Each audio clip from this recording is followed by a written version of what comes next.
¿verdad? Los que hemos puesto nuestra fe en Jesús, aquellos que el Padre elige, el Hijo redime y el Espíritu Santo regenera y aplica todas las bendiciones que Cristo ha comprado en la cruz para nosotros, y a la vez nos une al cuerpo de Cristo, nos bautiza en el cuerpo de Cristo, que es la iglesia. Bueno, ¿y ahora qué hacemos como iglesia?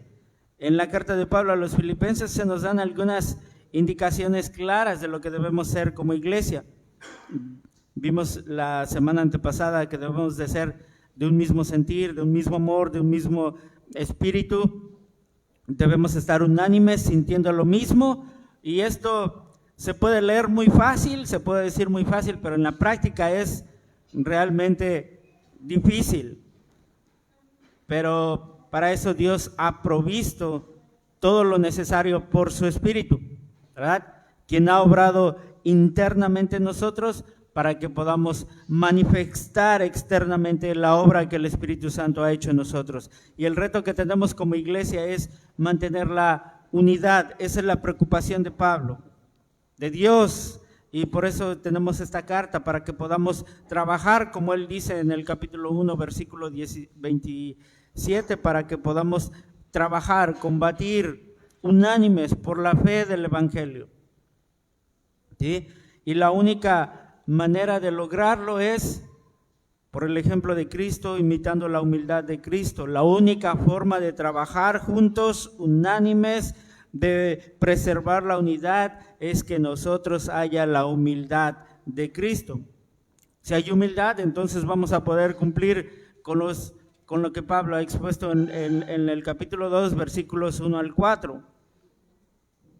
Si hay humildad, nada vamos a hacer por contienda, por vanagloria, vamos a interesarnos por el bienestar de los demás, ¿sí?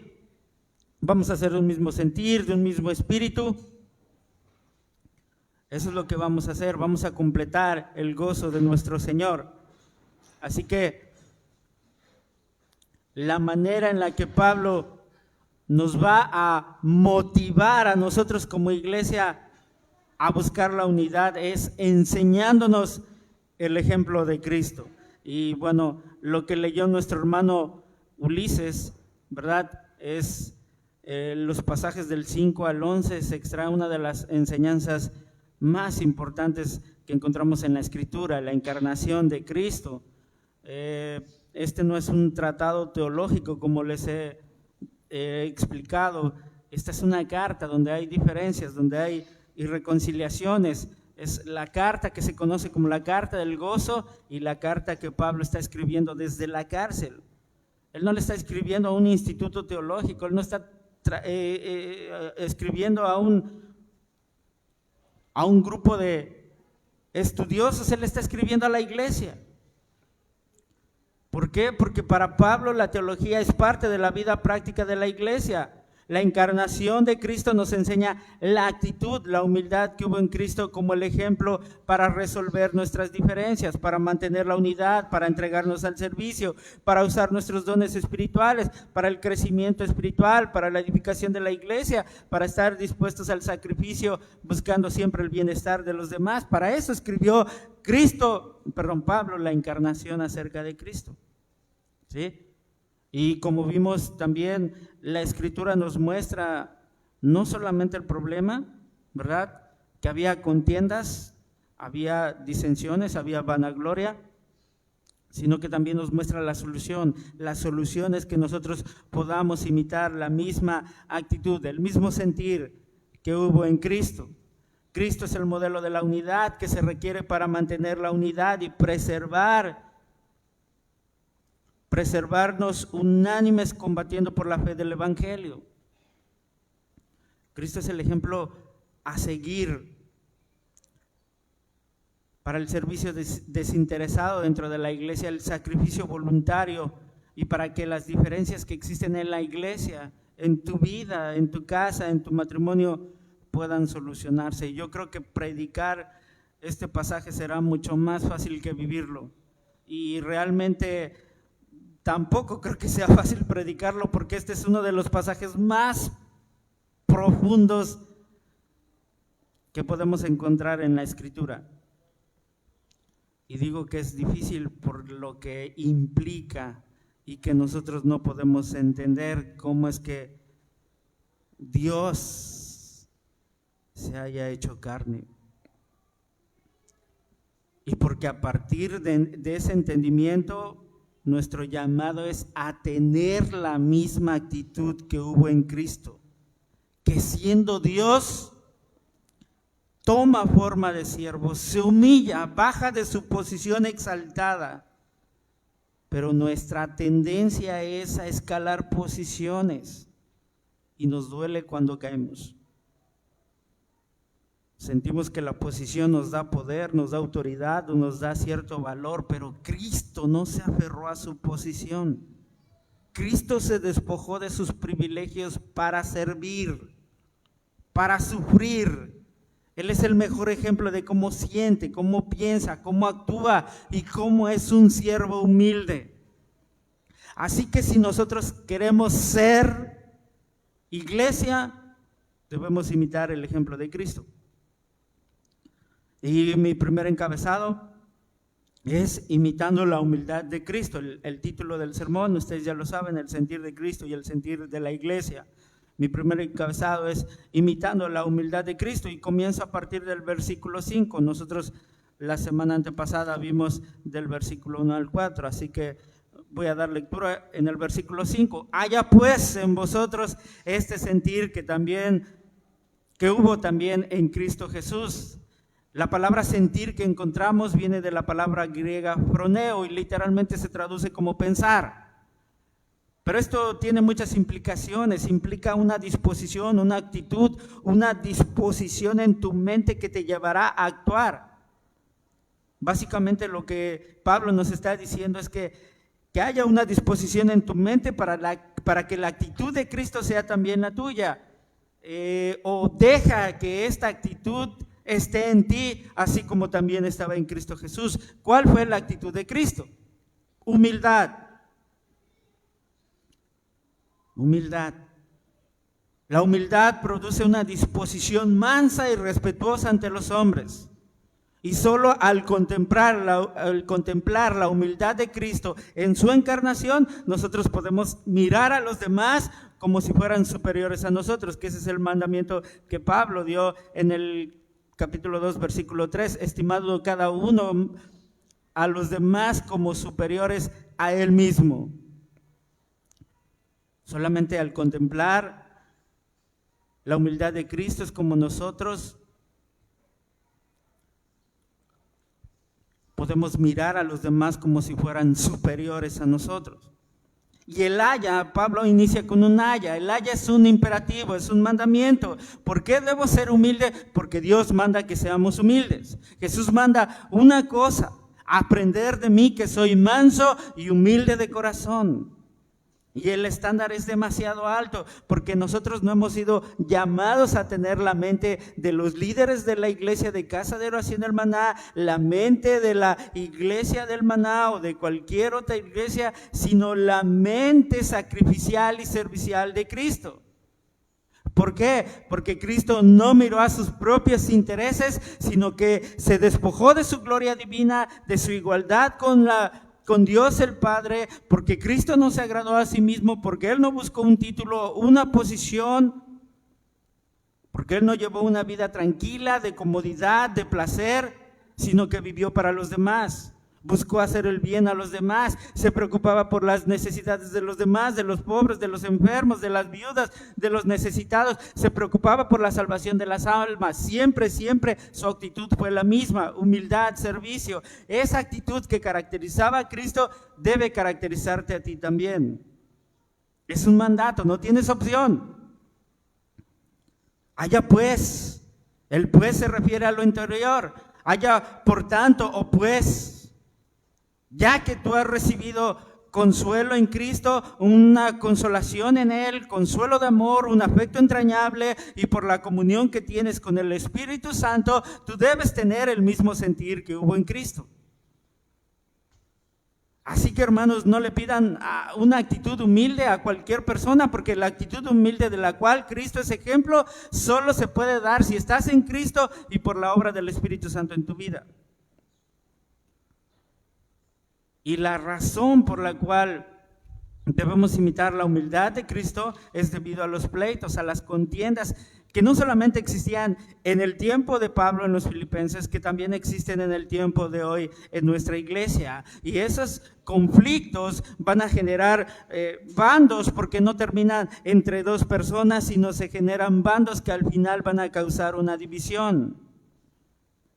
Y todas estas divisiones son movidas por el orgullo, por el egoísmo, que es totalmente lo opuesto a la humildad. El orgullo nunca piensa en el bienestar de los demás. El orgullo siempre piensa en el bienestar propio. Pero el sentir, la forma de pensar de Cristo hace que yo no sea orgulloso, sino que vea las necesidades de mis hermanos como más importantes que las mías. Que yo considere a mis hermanos como superiores a mí, y entonces yo voy a servirles, entonces yo voy a ayudarles, entonces voy a ministrarles, así como Cristo lo hizo con nosotros. Esa fue la actitud que hubo en Cristo. De allí la exhortación a cada uno de nosotros, que la actitud que caracterizaba a Cristo cuando Él estuvo en la tierra debe caracterizar a sus seguidores, debe caracterizar a su iglesia. Jesús es el ejemplo a seguir. El Dios que no vino para ser servido, sino para servir y dar su vida en rescate por muchos. El siervo que no busca su causa ni su gloria, Él busca la causa y la gloria de su Padre, que no necesitaba reflectores para servir. Y que incluso los reflectores nunca estuvieron puestos en Él, sino siempre estuvieron puestos, o Él procuraba que estuvieran puestos sobre su Padre. Este es el Dios siervo, Dios hombre, verdadero Dios, verdadero hombre, que viene a darle un giro 180 grados a nuestra manera de pensar. El Dios que muestra que la grandeza de un hombre no está en cuántas personas tiene bajo su mando, en cuántos sirve, en cuántos dirige, en cuántos gobierna, sino en cuántas personas sirve.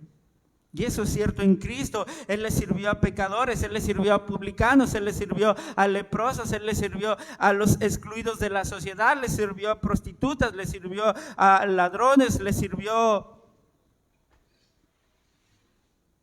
a sus discípulos, le sirve a Judas.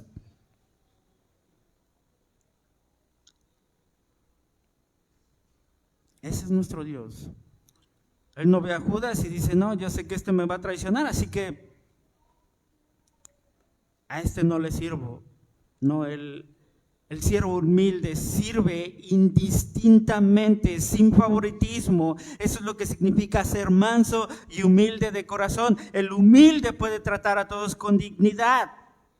Cristo lo hizo. Cristo no solamente lo dijo, Él lo modeló. Esa es la actitud de un siervo humilde. El orgullo no sirve, es más, no tolera a las personas, pero la humildad es paciente y sirve a las personas. El orgullo no perdona, la humildad perdona a las personas. El orgullo se sirve de las personas, la humildad sirve a las personas. El orgullo critica, juzga y condena. La humildad elogia, exhorta y anima. Como Pablo nos decía, considera a los demás como superiores a ti. En lugar de estar viendo sus defectos o las cosas que hacen mal, ve las cosas que hacen bien, ve sus virtudes, ve sus valores y anima a que sigan así. El humilde puede tratar a todos con dignidad porque es consciente que se le ha tratado de la misma manera. Puede servir y rebajarse hasta lo más bajo, sin inseguridades, porque él sabe quién es en Cristo. Eso es lo que hace el siervo humilde. Yo le pregunto, ¿qué exhibimos nosotros, hermanos? ¿Qué exhibe tu vida? ¿Egoísmo, soberbia o humildad? Porque este es el mandato de Dios para su iglesia, que debemos ser humildes. Que nuestra actitud, nuestra forma de sentir, nuestra forma de pensar sea como la de Cristo. Y esto no es opcional. Si descuidamos este mandato de Dios, no llegaremos muy lejos como iglesia. Y eso implica ir en contra de mi propia naturaleza egoísta, egocéntrica, que no me deja humillarme para servir, sino buscar una posición más elevada para ser servido. Pero eso no es lo que Cristo hizo. Y se nos habla mucho de imitar a Cristo, imitar su carácter, imitar su bondad, su paciencia, su amor, su compasión, seguir sus pasos. Pero hay un primer paso que dar y es el paso más difícil, la humildad.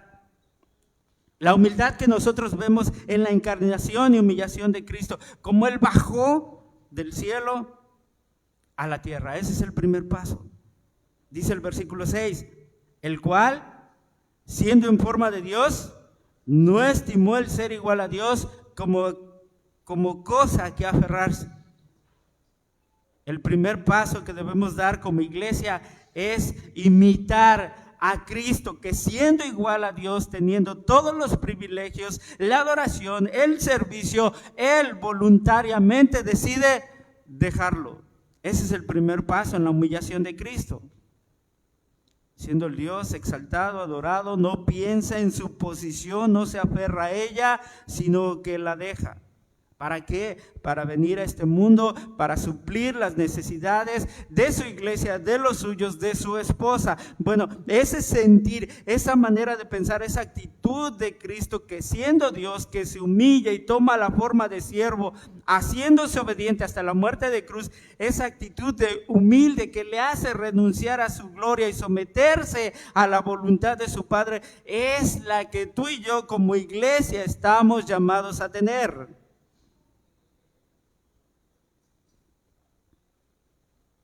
Eso implica que mis derechos ya no existen, que he renunciado a mis privilegios por buscar el bienestar de los demás. Y si el Dios de gloria, el Dios exaltado, estuvo dispuesto a renunciar a todos por servir a pecadores, ¿qué nos impide a nosotros como iglesia servirnos entre hermanos? ¿Qué nos impide ver por nuestras necesidades antes que las nuestras? Porque eso fue lo que Cristo hizo.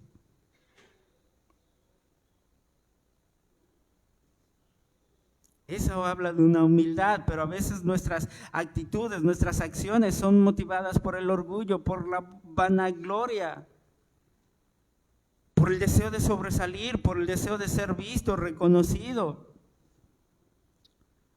Se ven casos de hermanos compitiendo por el ministerio, pastores compitiendo por almas, pastores compitiendo con otras iglesias.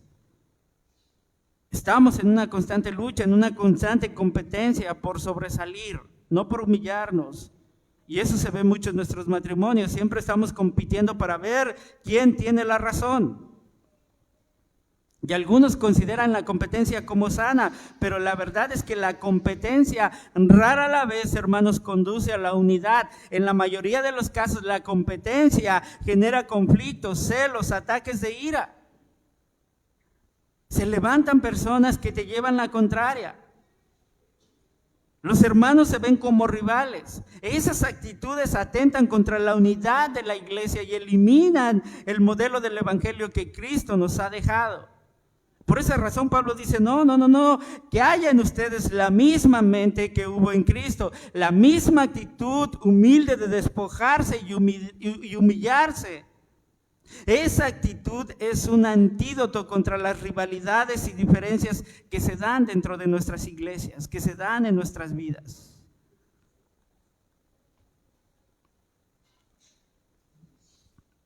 Y mis hermanos, el ejemplo no es el ejemplo de Pablo, no es el ejemplo del pastor, es el ejemplo de Cristo. Y no importa cuánto nos humillemos o cuánto Dios lo haga, nuestra humillación no se compara con la humillación de Cristo.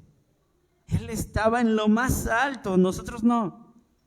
Y escuchamos, ¿no?, hablar, hermanos, de cuando comparten su testimonio, cómo es que lo tenían todo, cómo tenían dinero, un buen trabajo, una buena posición económica, tenían carros, y dice, pero ahora míreme a dónde estoy. Nosotros merecemos ser humillados. David decía, bueno fue para mí haber sido humillado. La gente nos humilla. No es algo que nosotros buscamos, no es algo que yo decido hacer, humillarme. O Dios nos humilla o la gente nos humilla. Pero Cristo, el Señor del universo, el Rey de gloria, ¿necesitaba ser humillado? No, pero Jesús se humilla voluntariamente, se despoja de su gloria, asume una naturaleza humana y comienza a descender y a descender para sustituir al pecador culpable en una cruz. Y de ese ejemplo, mis amados hermanos, surge la estimación que nosotros tenemos de nosotros mismos, valga la redundancia. Es que yo merecía morir por mis pecados, es que yo merecía ser clavado en esa cruz, es que yo merecía ser expuesto, es que yo merecía ser golpeado, es que yo merecía la ira, es que yo merecía el castigo. Pero Cristo, por eso el ladrón en la cruz dice, ¿por qué te burlas de él? Lo que nosotros hicimos es bien merecido, pero este no ha hecho absolutamente nada. Y es de allí donde surge nuestro canto. ¿Cómo es posible que el bueno y justo se hizo hombre y fuera a morir por el más vil pecador? ¿Cómo? No entiendo. Eso fue lo que Cristo hizo.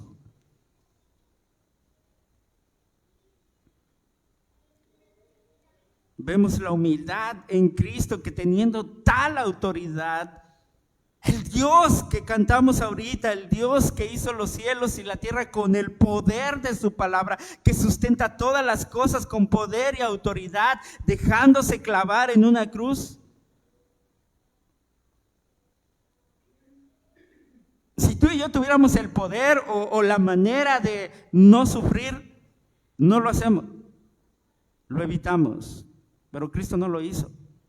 Y de allí que la Biblia nos exhorta a considerar a aquel que sufrió tal contradicción de pecadores contra sí mismo, para que nuestro ánimo no se canse hasta desmayar. El ejemplo, mis hermanos, que Él nos dejó es el que debemos seguir, porque Él siguió adelante a pesar de tanta oposición en manos de pecadores.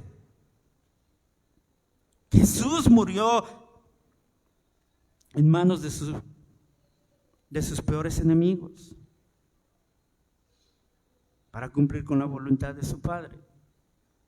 ¿Y nosotros? ¿A nosotros no nos gusta sufrir? ¿Con tantito nos ofendemos?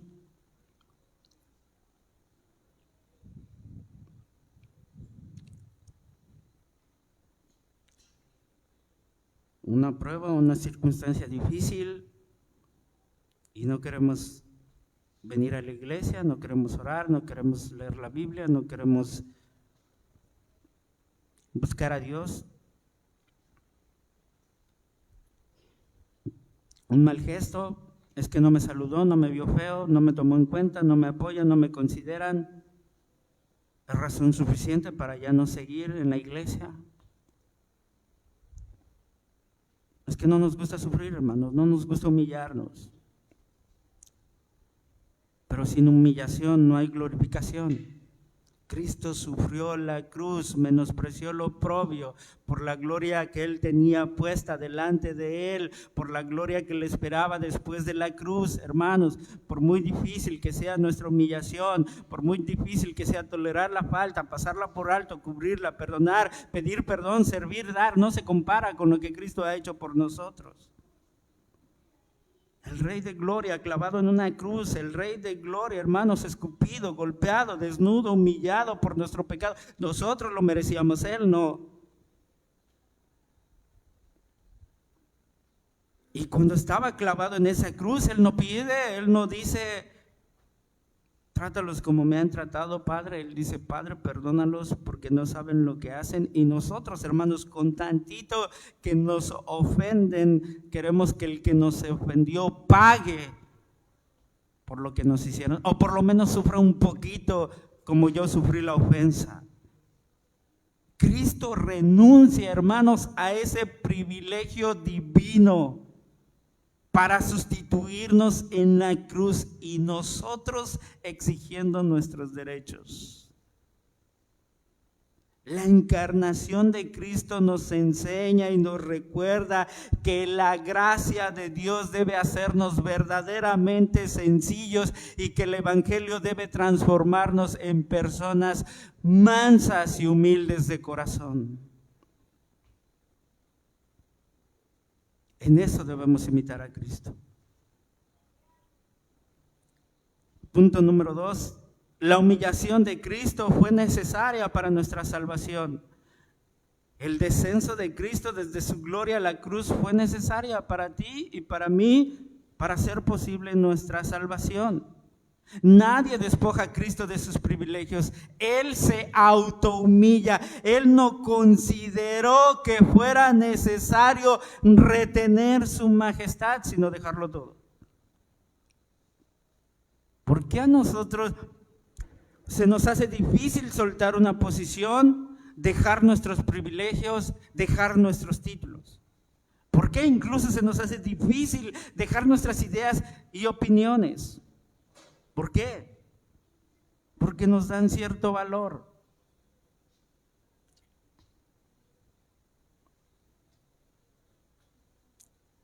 Pero Cristo lo tenía todo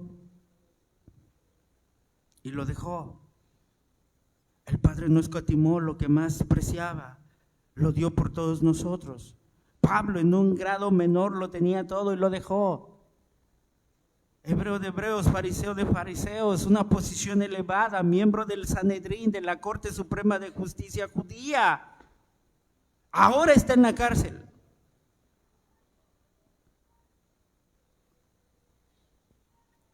Nosotros no tenemos nada y nos aferramos a lo poco que tenemos. ¿Cuál es nuestro problema?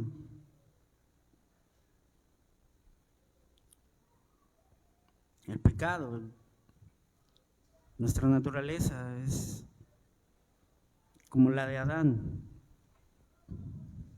Nuestra actitud es como la de Adán, que siendo criatura, habiendo sido creado, quiso tomar el lugar de Dios. Por eso fue tentado. El diablo le dijo: no, con que Dios te ha dicho que si comes del árbol del bien y del mal no morirás. No te va a pasar nada, sino serás como Dios. Eso somos tú y yo. Contrario de Cristo, que siendo Dios no se aferró a su posición.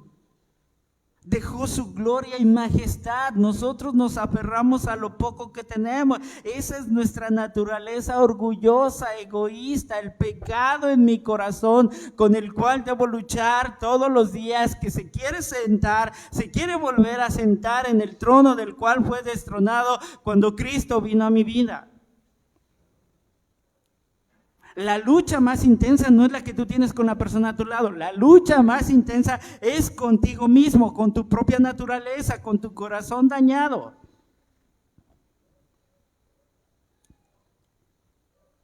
Con tu orgullo, con esa falsa humildad de decir: Señor, nada tengo, nada soy, todo es tuyo. Pero por dentro deseando ocupar una posición privilegiada y de ser posible, la más alta de ser posible, cerca de Dios, como Juan y Jacobo.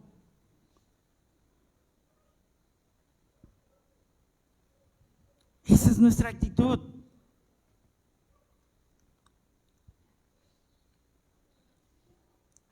Pero el ejemplo de Cristo, la humildad de Cristo nos enseña que Él nos aferró a lo que por derecho era suyo. Y Pablo dice: haya entonces en ustedes ese sentir, esa misma actitud. Cristo no consideró el hecho de ser igual a Dios como un privilegio al que él aferrarse, aunque le correspondía. Él podía evitar su sacrificio, él podría evitar la angustia, el dolor, el padecimiento, la humillación que implicaba morir en nuestro lugar por nuestro pecado, por nuestra culpa y maldad. Cristo podía evitar el sufrimiento y la humillación porque su derecho es ser adorado. Su derecho es ser servido, su derecho es ser ese rey de gloria y majestad, pero decide voluntariamente dejarlo para salvarnos. Eso es humildad, renunciar voluntariamente a nuestros derechos y privilegios por amor a los demás. Y esa es la exhortación para nosotros, iglesia. Esa actitud humilde debe de estar en nosotros. En eso consiste la humillación de Cristo, en que Él lo tuvo que dejar todo. Y hermanos, nosotros podemos decir mucho, podemos hablar mucho y lo que sea, pero si no estamos dispuestos a dejar, a renunciar, a humillarnos, hermanos, no vamos a poder servir.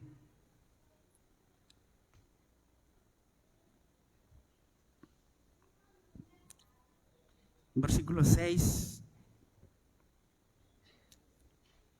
y 7, voy a darle lectura otra vez.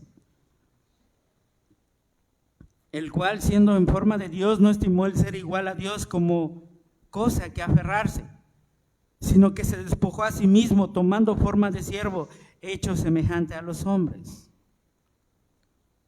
Vemos la palabra dos veces, forma en el versículo 6 y forma de Dios y forma de siervo en el versículo 7. Forma viene de la palabra griega morfe y habla principalmente de naturaleza. La Escritura nos dice que Cristo existía como Dios, es de la misma naturaleza. Forma no solamente implica la forma exterior, forma implica la naturaleza interior, así que Cristo podía despojarse de esa forma exterior, pero no de su naturaleza. Y realmente lo que encontramos en este pasaje es profundo. La encarnación de Cristo, cómo agrega humanidad a su deidad, el vaciamiento de Cristo en su humanidad para ser verdadero Dios y verdadero hombre con todas las necesidades físicas que tenemos. Por eso tuvo hambre, por eso tuvo frío, por eso tuvo dolor, por eso tuvo cansancio, por eso fue tentado y por eso pudo morir en una cruz. Era necesario para que Él pudiera venir a este mundo y como hombre pudiera sustituirnos y morir en la cruz por los pecados de su pueblo.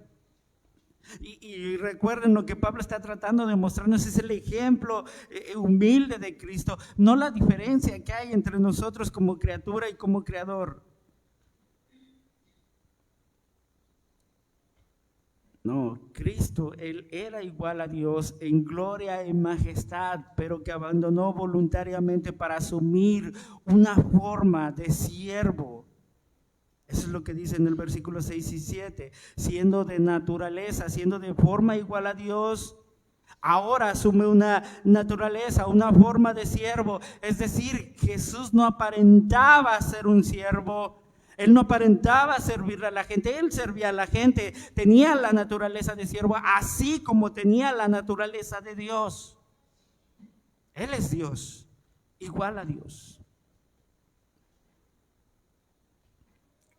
Veíamos hace unas semanas atrás la oración de Cristo por su iglesia y Él pide que nosotros seamos uno, así como Él y el Padre son uno. Y en ese mismo pasaje, en Juan 17:5, dice Jesús: ahora pues, Padre, glorifícame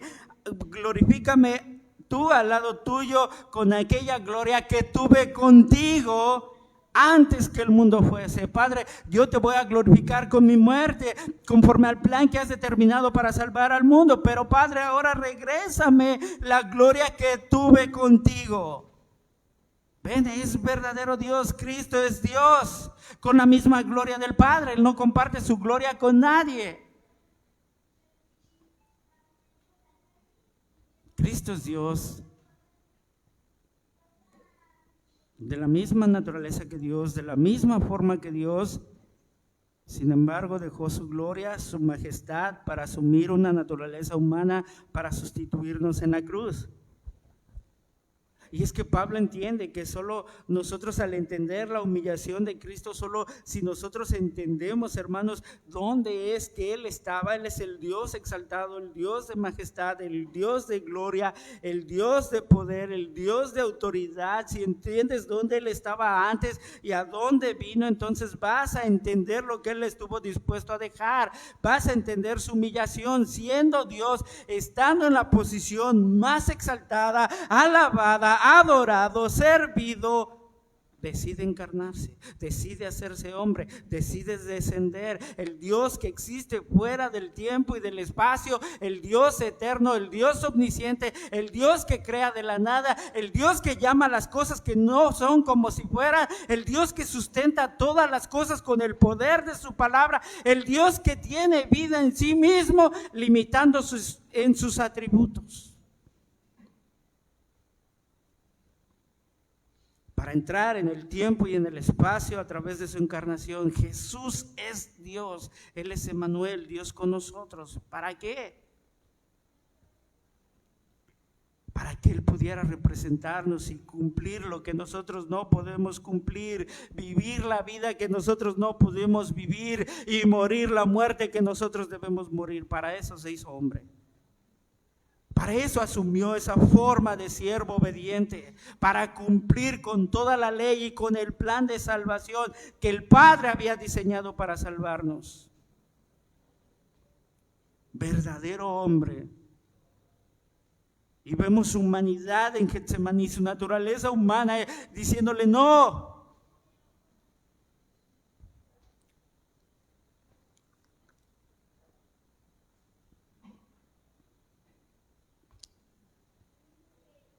Pero Él se somete a la voluntad de su Padre. Esa es su humanidad. Padre, si tú quieres, pasa de mí esta copa, pero no sea como yo quiero, sino como tú quieres, sometiéndose a la voluntad de su Padre. Esa es su humildad, lo que Cristo es y le pertenece por ser Dios, y lo que Él adopta por ser obediente. No estimó y ser igual a Dios como algo a que aferrarse, algo que nunca debía soltar. Nunca se aferró a su posición, se hizo siervo como un esclavo ante su Señor, y a pesar de ser Dios, nunca usó su deidad para servirse, sino para servir a los demás. Él es el ejemplo de humildad y servicio. Y si falta humildad y servicio en la iglesia, mis hermanos, es porque somos egoístas, es porque somos orgullosos, es porque somos arrogantes. Y solo la humildad de Cristo, solo estar dispuestos a renunciar a nuestros derechos y bajar y descender, llegaremos a la unidad que Dios desea en su iglesia. Solo así. Haya pues ese mismo sentir que hubo también en Cristo. Y sabemos, ¿no?, que estos textos se usan para decir que Cristo no era Dios, sino una forma de Dios, que Él se despojó de su deidad, pero no es lo que la Biblia enseña. Lo que la Biblia enseña es que Él no se aferró a su posición en el cielo, sino que se despojó a sí mismo y toma la forma de siervo. Esa fue la manera en la cual se despoja. Cuando agrega deidad a su humanidad, pero su naturaleza no cambia, su deidad no se afecta, su deidad no disminuye, sigue siendo Dios, verdadero hombre, pero se humilla al agregar humanidad a su deidad. Y eso es un misterio que no podemos comprender en nuestra mente finita, que Él es una persona con dos naturalezas. Su naturaleza divina no cambia. En su encarnación Él sigue siendo ese Dios omnisciente, ese Dios omnipotente, ese Dios eterno, pero también es verdadero hombre, semejante a nosotros, no igual a nosotros porque Él no tenía pecado, no igual a nosotros porque Él no dejó de ser Dios.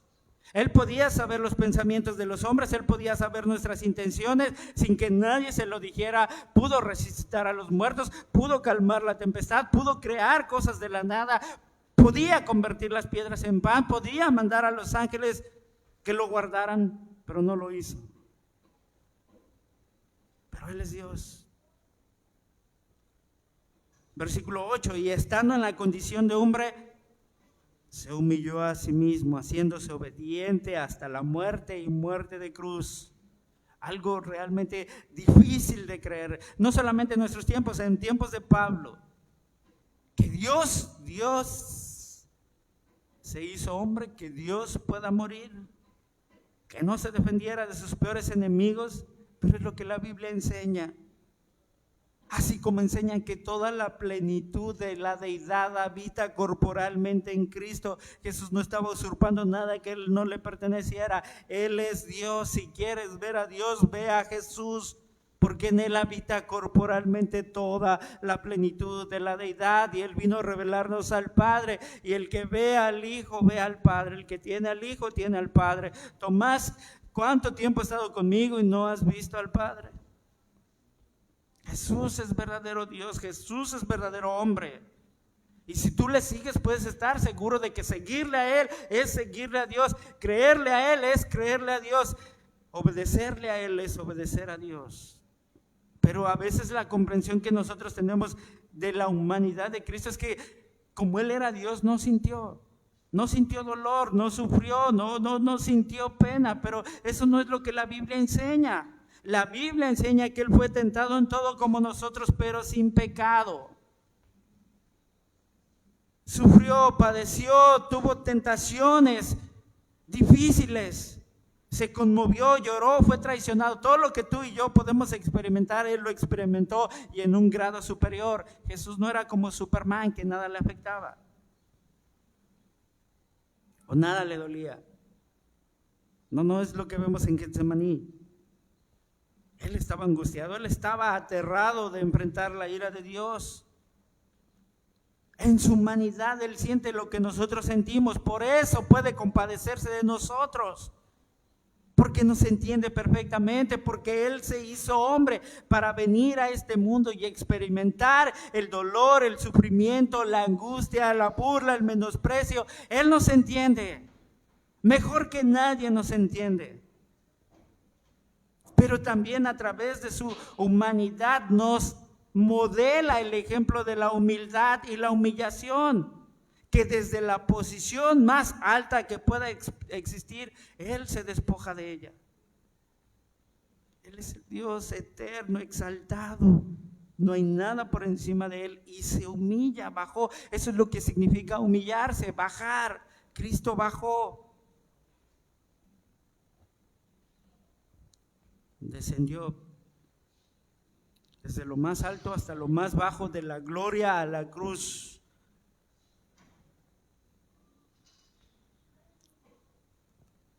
Y no solamente se hizo hombre, decide, hermanos, decide ser crucificado para salvarnos. La muerte en la cruz era la más horrenda, la más dolorosa, la más cruel, reservada para los peores criminales. Allí está Cristo. Allí está el Dios que es adorado, que es servido, que es honrado, que es temido, todopoderoso por la eternidad y desde la eternidad. Allí está.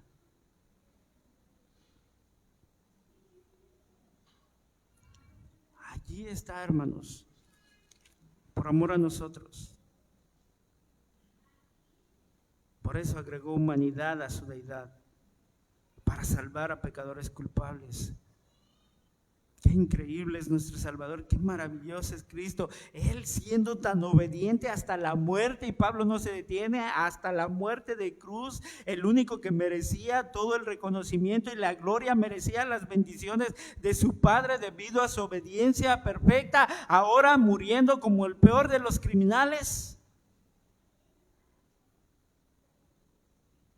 Esa es la exhortación para nosotros, humillarnos. Si nuestro Dios se humilló desde lo más alto hasta lo más bajo, hasta morir en una cruz, ¿por qué nosotros no podemos hacerlo? Porque ese es nuestro llamado a la humildad, que no insistamos en nuestros derechos. Los condenados a muerte no tienen derecho a nada, solo a morir.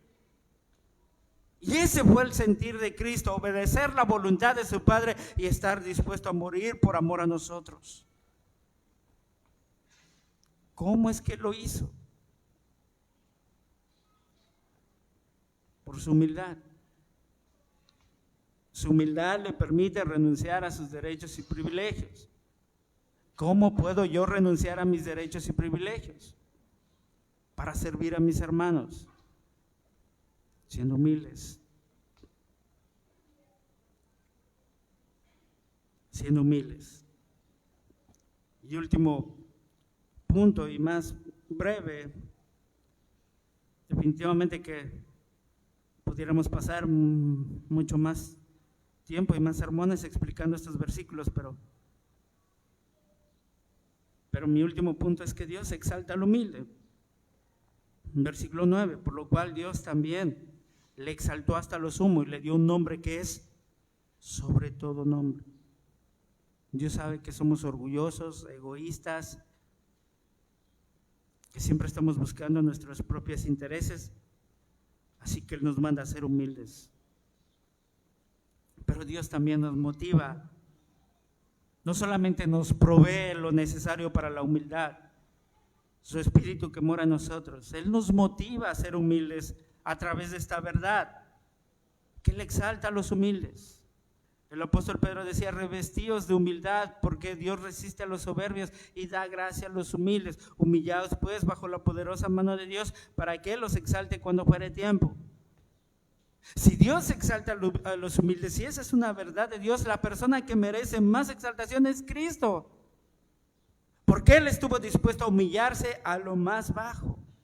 Siendo Dios, estando en la posición más exaltada, estuvo dispuesto a descender a la parte más baja, a la cruz. Así que Dios lo exaltó hasta lo sumo. Esa es la verdad de Dios, esa es la motivación para nuestras vidas. Dios exalta a los humildes, Dios exalta a los que como Cristo descienden y no se aferran a su posición. Él da mayor gracia a los humildes, a los soberbios que se promueven, que se enaltecen, que quieren ascender a un lugar que no le corresponde. A esos Dios resiste.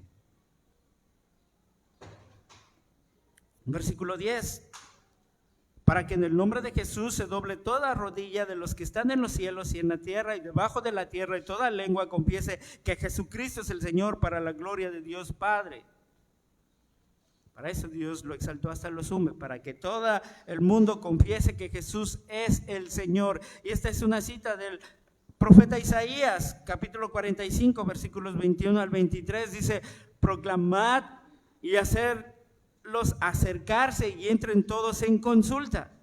¿Quién hizo oír esto desde el principio y lo tiene dicho desde entonces sino Jehová? Y no hay más Dios que yo, Dios justo y salvador. Ningún otro fuera de mí. Mirad a mí y sed salvos todos los términos de la tierra, porque yo soy Dios y no hay más. Por mí mismo hice juramento, de mi boca salió palabra en justicia y no será revocada. Que a mí se doblará toda rodilla y jurará toda lengua. Ahí está Dios. Dios, Jehová, hablando y estableciendo que no hay otro Dios que pueda salvar, solo Jesús. Y todos vamos a adorarle, todos vamos a doblar nuestras rodillas ante Él, y todos vamos a confesar que Él es el Señor. Y ahora Pablo aplica ese pasaje de Dios a Cristo. Porque Él es Dios, Él es el Señor, Él es el amo, Él es el soberano, Él es el Curios, Señor.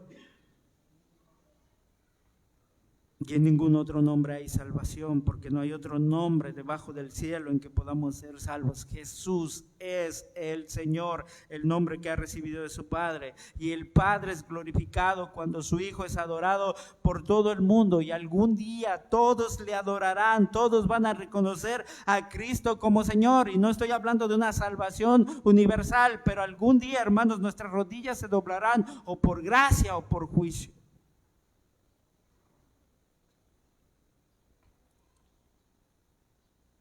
Y si todos vamos a doblar nuestras rodillas ante el Señor Jesucristo, es mejor que lo hagamos hoy por gracia. Él ya vino como el siervo sufriente, pero ahora viene como el juez. Está esperando a que el Padre ponga a todos sus enemigos por estrado de sus pies. No esperes llegar a la presencia de Dios en Cristo y no esperes que si Él vuelve, hermano, y no estás en Él, termines condenado. Si no crees en Jesús, ven a Él hoy. Hoy es el día de salvación, ven a Él. Ve, hermano, que su humillación fue necesaria para salvarte. Ve que su encarnación fue necesaria para que Él pudiera vivir la vida que tú y yo debemos vivir y para que Él muriera la muerte que nosotros debemos morir. Ve, hermano, que su humillación fue necesaria para que Dios pueda perdonarnos por los méritos de su Hijo Jesucristo. Miren a Cristo y serán salvos todos los términos de la tierra. Vengan a Cristo si no están en Él.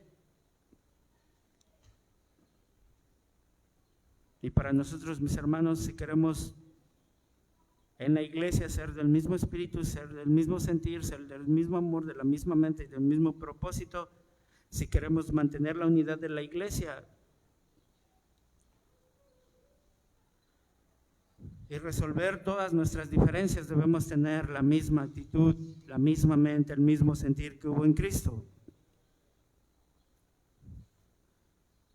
Y como este es un mandato, entonces obedezcamos, buscamos amar a los demás, servirles, trabajar juntos en armonía, en unidad, para el avance del Evangelio, para decirle a la gente que hay un Señor y hay un Salvador y que su nombre es Jesús.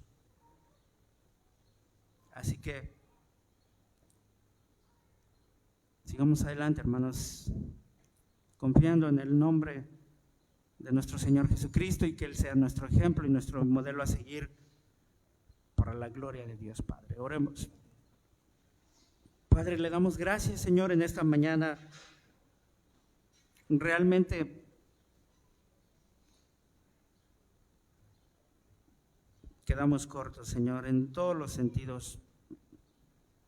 Tener un pasaje como este en nuestras manos nos humilla.